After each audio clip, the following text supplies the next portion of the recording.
filles, moi c'est Maëva, j'espère que vous allez bien et que vous avez aimé ma précédente vidéo. Aujourd'hui on se retrouve pour une nouvelle vidéo.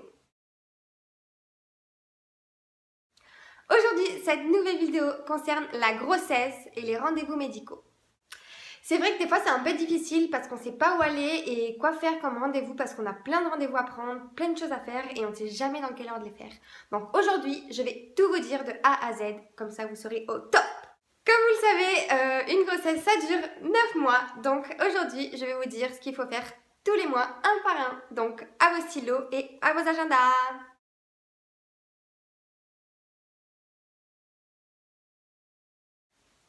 Ça y est, vous avez appris que vous êtes enceinte, alors durant ce premier mois, vous allez devoir déjà prendre un rendez-vous chez votre gynéco, qui va permettre de savoir si vous avez une grossesse intra-utérine, c'est-à-dire dans votre petit utérus, ou extra-utérine.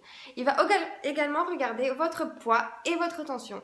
Il va vous prescrire une prise de sang pour savoir votre groupe sanguin, si vous êtes immunisé contre la toxoplasmose, la rubéole, si vous avez eu la syphilis, si vous avez ou si vous êtes porteur du HIV, si vous avez des MST et si vous avez une hépatite B ou C.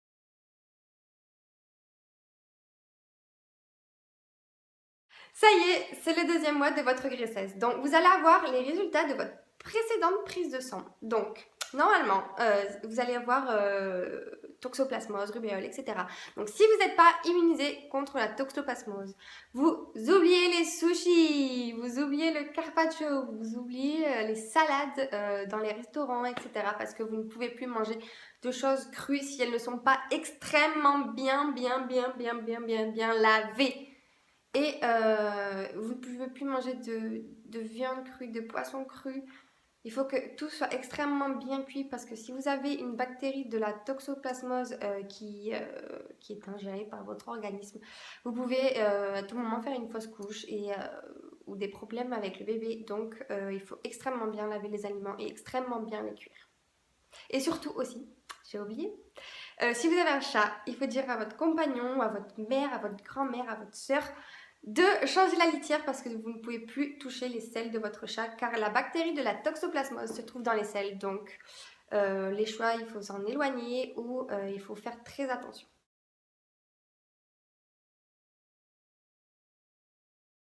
C'est déjà le troisième mois de votre grossesse. Ça passe super vite. Donc ce mois-ci, vous avez rendez-vous avec votre tout petit bébé pour votre première échographie trimestrielle. Alors normalement, vous prenez ce rendez-vous avec votre échographe ou votre gynéco s'il fait ce type d'échographie.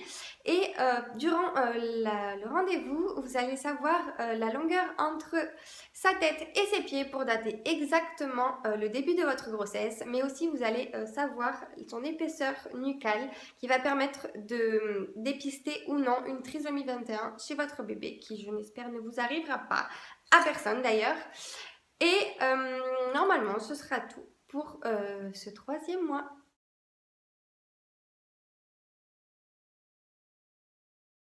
Qu'ils appellent triple test qui est censé rechercher la présence de trisomie 21 chez votre enfant rien, et puis c'est tout à fait rassurant pour les futurs parents d'être sûr et certain que le bébé n'a pas de problème. Donc vous allez appuyer la hauteur de votre utérus pour voir si le bébé grandit bien et vérifier votre col, s'il est toujours long.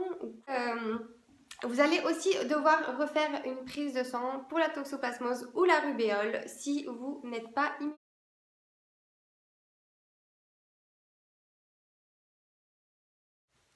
Durant ce cinquième mois de grossesse, vous allez avoir votre deuxième rendez-vous avec votre bébé. Vous allez voir qu'il aura déjà beaucoup grandi. Alors, durant ce rendez-vous, qui vont appeler ça une échographie morphologique, l'échographe ou votre gynéco va regarder votre bébé sur tous les angles et sur toutes les coutures. Il va tout mesurer et tout noter pour voir la croissance et le bon développement de votre bébé et aussi pour voir s'il n'y a pas de soucis. Vous allez également avoir votre rendez-vous habituel chez le gynéco pour vérifier votre hauteur utérine et votre col de l'utérus. Et il va vous represcrire une prise de sang pour la toxoplasmose et la rubéole.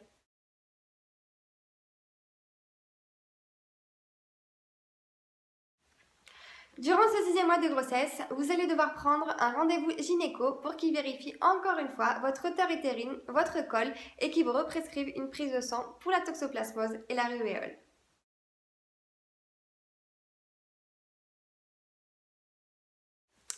On est déjà au 7e mois, il vous reste plus que 2 mois avant de voir votre petit bébé, la première rencontre qui va changer votre vie.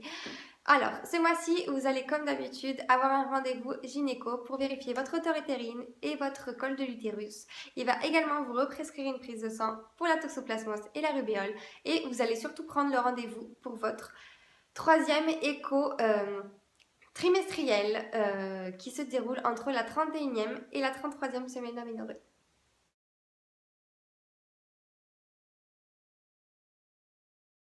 Alors, ce mois-ci, vous allez avoir votre échographie du 3e trimestre qui va permettre de voir la croissance de votre bébé et surtout de voir quelle taille, quel poids il pourrait avoir à votre naissance, si vous allez avoir besoin d'une césarienne ou non, si le bébé va pouvoir passer dans votre bassin ou non.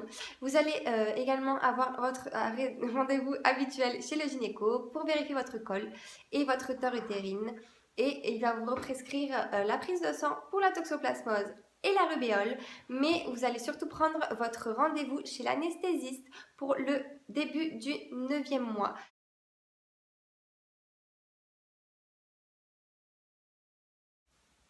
Ça y est, c'est le 9e mois, donc ce mois-ci, dans quelques jours, dans quelques semaines, vous allez rencontrer pour la première fois votre petit bébé en chair et en os, un petit bourrelet trop mignon. Mais avant ça, vous devez quand même aller voir votre anesthésiste, car si que vous souhaitiez la péridurale ou non, il va devoir vous expliquer tout ce qui peut se passer durant un accouchement et après les conséquences si vous avez une péridurale ou non. Donc voilà, normalement c'est tout ce que vous avez à faire durant le 9e mois. Allez voir votre anesthésiste pour qu'il vous explique la marche à suivre ou pas si vous souhaitez être anesthésié. Donc ce mois-ci, normalement, vous allez avoir votre petit bébé. Ça y est, c'est la fin de ma vidéo. J'espère qu'elle vous a plu, qu'elle vous a aidé, que vous avez bien tout noté. Dans tous les cas, vous pouvez la revoir à n'importe quelle heure de la journée ou de la nuit. Je serai toujours là. En ce qui concerne la prochaine vidéo, je la publierai vendredi prochain, donc n'hésitez pas à vous abonner à ma chaîne.